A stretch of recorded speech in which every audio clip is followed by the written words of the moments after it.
missiles, yeah. He's a fucking missile. I'm 100%. This is, yeah? Going in here 100%. I'm going into this fight 100% Conor McGregor. Not 92. 100% Conor McGregor. So it has to be really meticulous. We were right there with the last one. As a unit we do it, right?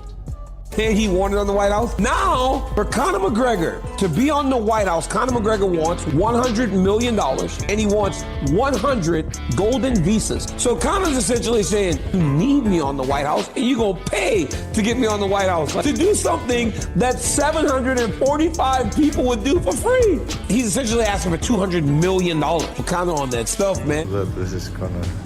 Brother, Conor is too old, bro. He's finished. Salam alaikum.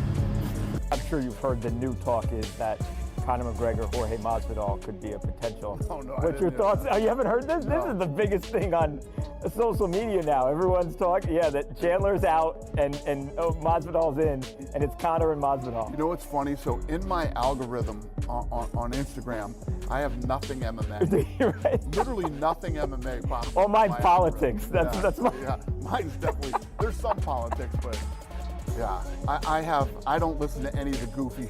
No. That goes. No. Is that considered goofy? That's goofy shit. Yeah. The MMA world, I don't listen to any of that. So literally none of that is on. My rockets are strong, these are missiles. That's how Conor McGregor described his hands. And according to him, the version stepping back into the octagon won't be 92%. Not half ready. Not testing the waters. He says it will be 100% Conor McGregor, fully locked in. But the real question isn't just about his power. It's about where this comeback happens and who stands across from him. Because now, the conversation has escalated to something nobody expected. A potential UFC event at the White House. At first, it sounded ridiculous. An octagon set up on the White House grounds? Fighters walking out under historic American architecture? Cameras rolling as the sun sets over Washington? But this isn't fantasy anymore. Dana White confirmed that serious production planning has been underway for months. Detailed renderings of the property, light studies showing where shadows fall at certain hours, seating layouts calculated down to the trees on the lawn. This isn't a rumor. It's being built like a cinematic masterpiece. So yesterday, my team, they put together, we come up with a whole plan for production, how it's going to work. My head of production, Craig Borsari, has been working with the White House, for a couple months now.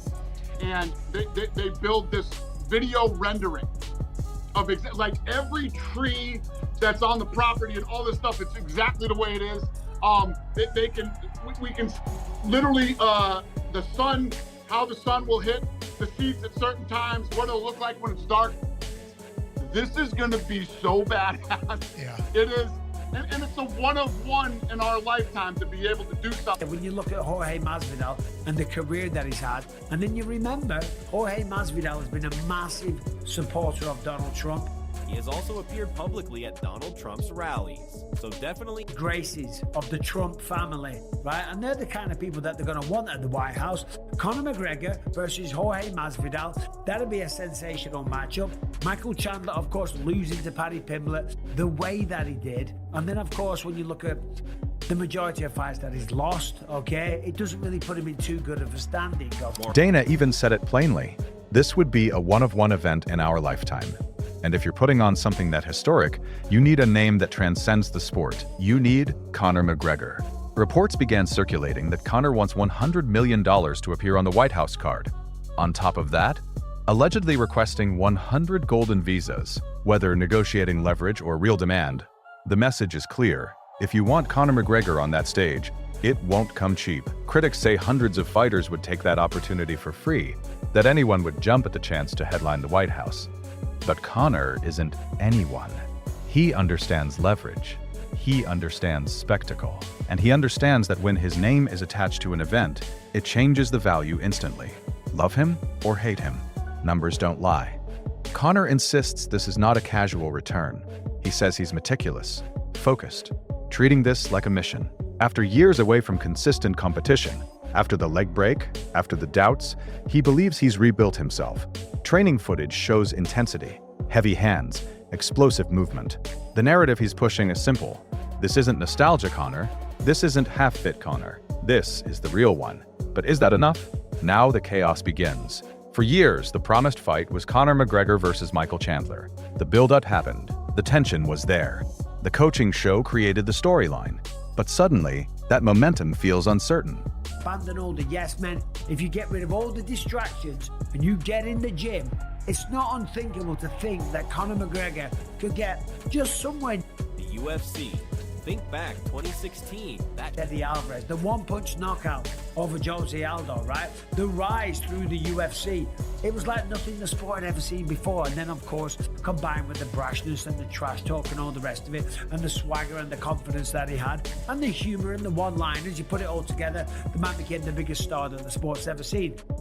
4 years away, I think it is, or 5 years, whatever it is, it's been a long time, and he broke his leg, but he's back training, he's back in the gym, and I tell you what, right, me and McGregor, we've gone head to head, we've talked a bit of shit over the years, but you can't deny the talent the man had, and if he locks in and he's disciplined, you can get almost back to that, if not... Push you on this.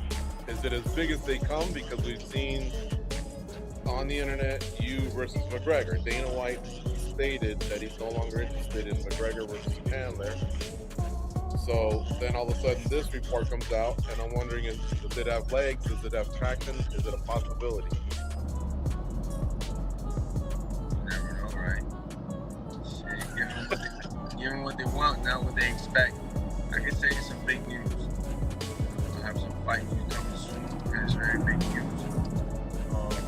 And I can't deny working from what you just said, you know? Yeah. You just gotta let the tips fall where they may, but definitely some big news headed towards... Dana White publicly brushed off social media rumors about Chandler being replaced by Jorge Masvidal. He even joked that his algorithm doesn't show MMA gossip. To him, much of the noise is just that, noise. Still, speculation hasn't stopped. Masvidal has openly hinted at big news coming soon. He didn't confirm a Conor fight. He didn't deny it either. And here's what makes that matchup interesting. Masvidal has been publicly connected to political events and appearances. If the White House is hosting the card, his presence fits the environment. Stylistically, it's fireworks. Masvidal believes Conor's famous left hand wouldn't surprise him. He's confident he'd see it coming and respond violently. He says if they fight, it stays standing. No grappling, just chaos. 2 strikers, 2 personalities, 1 historic setting. That's headline material. Then there's another twist. Insider talk suggested the original White House plan may have been Conor McGregor versus Justin Gaethje. That fight almost feels overdue. 2 elite strikers, 2 violent styles, no backward steps. But there's a complication. Conor reportedly has no interest in returning to 155 pounds. Weight cutting isn't just physical, it's psychological. And if he doesn't want to drain himself for a lightweight title run, that fight becomes difficult to book. Gaethje versus McGregor at 170, but it loses divisional stakes. I don't like that fight. You talk about everybody else but me, because you know I'm sniper's ass quick. That little lucky left shit he does ain't gonna work with me, a premium striker, brother. I'm gonna see that shit a mile away and slap him in the face. You know, so I don't think Chris Brandon ever would have been good. I'm gonna beat the fucking dog shit out of him, straight up stand-up style. Are you surprised? None of that grappling. I'm just gonna get in your face, knee your ribs, elbow your fucking face. It's gonna be a fight, man. Are you surprised, Jorge, that he's moving on, Dana White is, from the Chandler fight? Because it's been like 2.5 years in the making. They were supposed to fight 2 summers ago. Like, are you surprised that he was that dismissive of it in that interview? I mean, Chandler's a big name in the sport. He's a huge name and stuff. So I don't know how close it was to begin with to being on the White House card. If that was all speculation from the start, or at one point the UFC did want that fight, I don't know all these things, you know. It's just, I know that they have a very in-depth team, that they have a guy that counts comments when somebody gets a picture. They have another guy that's looking at just the algorithm. They have an in-depth team of who's gonna make the biggest noise possible.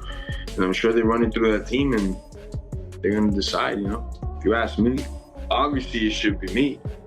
This is not speculation. I'm going to share inside information with you, but the plan, right? Everything's a little loose, but the plan, the operating plan was that Conor McGregor at the White House would fight Justin Gaethje. So it was also a belief. One thing Conor does not want to do, and again, this is not speculation. protecting my source, but telling you, giving you some real information here, accurate. One thing Conor does not want to do is go down to 155 pounds. And he doesn't want to do it for a number of reasons, and none of which bigger than just going, why? What for? Like, that's not what this is about. It doesn't matter what this weight class is. Okay. And I'm very confident in telling you that Conor will not go down. Still, from a fan perspective, that fight sells itself. While everyone debates, Michael Chandler remains ready. He hasn't given up hope. He believes the most logical solution is still him versus Conor. The buildup already exists. The animosity is real. But he also admits something important. He wants a big fight, period. If it's not Conor, he'll take another top name. He wants to prove his last performance didn't define him. Chandler sounds hungry, but hunger doesn't always decide business. There's another side to this discussion. Some critics believe Conor's prime was years ago. They point back to 2016, knocking out Jose Aldo in seconds, dismantling Eddie Alvarez, becoming the first simultaneous two-division champion. That version of McGregor was untouchable, but that was nearly a decade ago. Injuries happened, time passed, competition evolved. The question isn't whether Conor was great. The question is whether he can get close to that level again. Even Michael Bisping, someone who's clashed with Conor verbally in the past, admits the talent was undeniable. And if Conor truly locks in, maybe he can rediscover a version of that magic. Maybe not 2016 Conor, but something dangerous enough. Let's not ignore something obvious. A fight at the White House isn't just sports. It's culture, it's politics, it's global attention. Right here, right now, Gaethje McGregor is still on the table. And I think that should be pulled. I do not believe that Conor should walk into a title fight, but moreover, I will tell you, and Conor will too, he's not going to 155. Now, the promotion does not yet have that through their head. They are still pushing for Conor and 155. This is all extremely accurate information. So, I think there's a lot of options for McGregor. I really think that if it's not him versus Chandler, it should be. We really should look at that. We fans were promised a certain fight. We fans have been pretty damn patient. And I don't know that side was considered. And I think that when that side does get considered, that it's going to lean us. Belt. Grudge match, June 14, America's 250th birthday, Justin Gaethje versus Conor McGregor. What about that? You think it's just so many possibilities, man. But you understand, America's birthday, bring an Irish drunk guy to the White House, make sure he doesn't have any drugs on him or cocaine, fight Justin Gaethje, fight Conor, been running for all his life. But I think right now Conor's, I think right now he doesn't have options. Or listen, he can do whatever he wants, but I would love to see this fight. And I think, listen, I might not like Conor, but I think Conor was at one point he was a really, really good fighter. And I cannot take this away from him, you know? But I believe it's level to this. And I believe now Justin Gaethje is on a different level. They're about the same age. Conor have more championship belts than Gaethje. Honestly, this fight should have happened a long time ago. Be honest with you, but it never happened. But it is what it is, you know? Can you imagine? You think, what's a bigger fight than Conor McGregor with Justin Gaethje? Dude, that would be an amazing fight. And I know you said a number of times it almost came together. I don't want to come together because I don't think Conor, he would think Conor, you know, so they want to fight with him. He has too much to lose, but having fun. If this is what he wants, that's the fight I'll fight, me personally, you know. But in a way, who's the opponent? Dana says it's not Conor, so we'll see who it is. Do you have a preference if it's not Conor? Obviously, I know you want to fight Conor, but I mean, yeah, obviously that's the fight. That's the fight to me that makes the most sense when it comes to Occam's razor. Like, the most obvious choice should be the choice. The most obvious solution should be the solution. We've already got the build-up. We've already got the backdrop. We've already got the animosity. We've already got the footage. But with that being said, if it's not him, I mean, I think I've kind of gotten into a point too where there's this rejuvenation also where you're like, hey, obviously I've had my sights set on that, and if that's kind of the letdown and that doesn't happen, man, like, I want big fights. I want to get back in there and fight a top guy. I want to get back in there. I don't think my last performance was indicative of my actual skill set and my fire, my passion for the sport, just for some outside circumstances. But man, I don't have a preference, but I want a big fight, you know. So we'll see what happens in March. Max versus Charles. Freaking Armin's out there always talking about people. That's true. But I mean, these are not fights that I necessarily deserve, right? We're in this sport where you're like, hey man, you just lost your last fight. You can't go out there and fight number 2 next. But man, I just hold it like this. Whatever comes my way, comes my way. But hopefully Conor at the White House. Yeah. Just don't ask Dana. Yeah, don't ask Dana. Just don't ask the boss. Nobody ask him that. Who cares what he said? The names attached to that event will matter beyond rankings. Masvidal fits the political narrative. McGregor fits the global superstar narrative. Gaethje fits the all-American brawler narrative. Each option creates a different headline. And behind the scenes, the UFC reportedly uses deep data analysis, tracking engagement, reactions, online traction, to determine which fight creates the loudest impact.